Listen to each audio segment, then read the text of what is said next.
Hello dear students, welcome to our channel educational goal. और हमारी जो इतिहास के प्रश्न बैंक के सॉल्यूशन की जो सीरीज चल रही है, आज उसका ये 10वां पार्ट है। और सभी वीडियो में जो मैं कहता आया हूँ, मैं फिर से कह रहा हूँ कि सभी हमारे चैनल एजुकेशनल गोल को सब्सक्राइब करें। आप बगैर सब्सक्राइब किए ही निकल जाते हैं वीडियो देख करके, ऐसा ना करें। चैनल को जरूर सब्सक्राइब करें और हमारे टेलीग्राम चैनल एजुकेशनल गोल को ज्वाइन करें, ताकि हम आपको इन आंसर्स के जो पीडीएफ हैं वो भेज सकें। तो आज हमारी जो सीरीज है 3 अंकों के प्रश्नों के उत्तर के लिए है। देखिए, पहले मैं आपको प्रश्न बता देता हूं। यज्ञों की परंपरा पर प्रकाश डालिए, महावीर स्वामी के संदेश को समझाइए, बौद्ध धर्म की 3 शिक्षाएं लिखिए, जैन धर्म की 3 शिक्षाएं लिखिए और जैन और बौद्ध धर्म में जो समानता है उनको बताना है। देखिए, ये आपका जो इकाई है वो कौन सी अध्याय कौन सा है आपका, ये विचारक, विश्वास और इमारतें। तो ये सभी विचारक के तहत आ जाएंगे। सांस्कृतिक विकास लगभग 600 ईसा पूर्व से संवत 600 तक। ठीक है, अब इनके हम आंसर देखते हैं। पहला प्रश्न है हमारा, यज्ञों की परंपरा पर प्रकाश डालने की यज्ञ की परंपरा कब से हमारे देश में है। तो देखिए, ये इसका उत्तर है। चिंतन, धार्मिक विश्वास और व्यवहार की कई धाराएं प्राचीन युग से ही चली आ रही थी। यज्ञों की परंपरा भी पूर्व वैदिक कालीन परंपरा थी, जिसकी जानकारी हमें ऋग्वेद से मिलती है। यानी कि ऋग्वेद में सबसे पहले जिक्र आया कि भाई यज्ञ हमारे यहाँ होते आए हैं। ऋग्वेद में अग्नि, इंद्र, सोम आदि कई देवताओं की स्तुति का उल्लेख मिलता है। यज्ञ के समय इन स्तोत्रों का उच्चारण किया जाता था।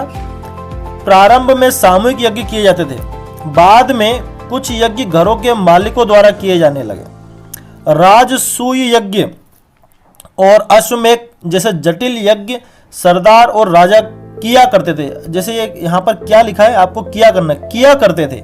इनके अनुष्ठानों के लिए उन्हें ब्राह्मणों और पुरोहितों पर निर्भर रहना पड़ता था। ठीक है, ये यज्ञ परंपरा। अब अगला प्रश्न है महावीर स्वामी के संदेश। ठीक है, मैं आपको प्रश्न दिखा देता हूँ। महावीर स्वामी के संदेश को समझाइए। ठीक है, तो ये देखिए, महावीर स्वामी के 3 संदेश 3 नंबर में है, 3 हमने ले लिए हैं, और भी हो सकते हैं। संपूर्ण विश्व प्राणवान है, यानी कि चाहे पत्थर हो, चट्टान हो, जल हो, सब में जीवन होता है। संपूर्ण जीव जगत के प्रति अहिंसा का भाव रखना है आपको। कर्म के चक्र से मुक्ति के लिए त्याग और तपस्या की जरूरत होती है। ये 3 बातें हैं, आपको याद रखना चाहिए। अगला है बौद्ध धर्म की प्रमुख शिक्षाएं। तो देखते हैं, बौद्ध दर्शन के अनुसार विश्व अनित्य है और लगातार बदल रहा है। इस क्षण भंगुर दुनिया में दुख मनुष्य के जीवन का अंतर्निहित तत्व है, यानी कि दुख आएगा ही मनुष्य को। दूसरा है घोर तपस्या और विषय आसक्ति। इस शब्द पर भी ध्यान दीजिए, ये हम गलत टाइप कर दिया है, विषय आसक्ति। तो हम क्या कह रहे हैं, घोर तपस्या और विषय आसक्ति के बीच मध्यम मार्ग अपनाकर मनुष्य दुनिया के दुखों से मुक्ति पा सकता है। तीसरा है, बुद्ध मानते थे कि समाज का निर्माण इंसानों ने किया है, इसलिए राजाओं और गृहपतियों को दयावान होना चाहिए। ठीक है, यानी कि जो भी सबसे बड़े पद पर है उसको उतना ही दयावान होना चाहिए। अगला प्रश्न मैं आपको प्रश्न बता देता हूं। पहले, जैन धर्म की 3 शिक्षाएं लिखिए। तो देखिए, ये जैन धर्म की शिक्षाएं, जैन धर्म की शिक्षाएं समानता, अहिंसा, आध्यात्मिक मुक्ति और आत्म नियंत्रण के विचारों पर बल देती है। आत्म नियंत्रण, ठीक है।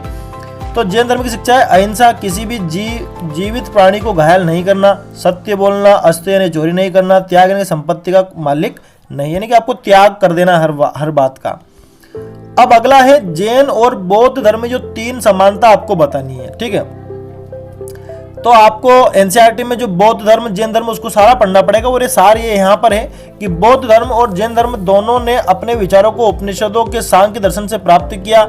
ईश्वर में अविश्वास, जीवन दुखमय है, कर्म सिद्धांत, जीव के आवागमन का सिद्धांत आदि ऐसे विचार है जो सांख्य दर्शन से प्राप्त होते हैं। इस प्रकार दोनों धर्मों के विचारों का मूल स्रोत समान था। दोनों धर्मों की उत्पत्ति भारत के उत्तर पूर्वी भाग में हुई, यानी कि दोनों धर्म उत्तर पूर्वी भाग में सबसे पहले प्रादुर्भाव में आए। आरंभ में दोनों के प्रचार के स्थान प्रायः समान थे। दोनों धर्मों ने हिंदू धर्म के कर्मकांड, जाति भेद, पशु बलि, ब्राह्मणों की सामाजिक श्रेष्ठता आदि का विरोध किया। दोनों धर्मों के प्रवर्तक क्षत्रिय राजकुमार थे, यानी कि महावीर जैन हो या महात्मा बुद्ध हो, दोनों ही क्षत्रिय राजकुमार थे शुरू में, और दोनों ने क्षत्रिय शासकों से संरक्षण प्राप्त किया बाद में। दोनों धर्मों ने नैतिक आचरण पर बल दिया, यानी कि दोनों धर्म ने यह माना कि नैतिक आचरण ही सबसे श्रेष्ठ है। तो इस तरह से ये 3 अंकों के प्रश्न हमने आपको करवा दिए। Thanks for watching this video.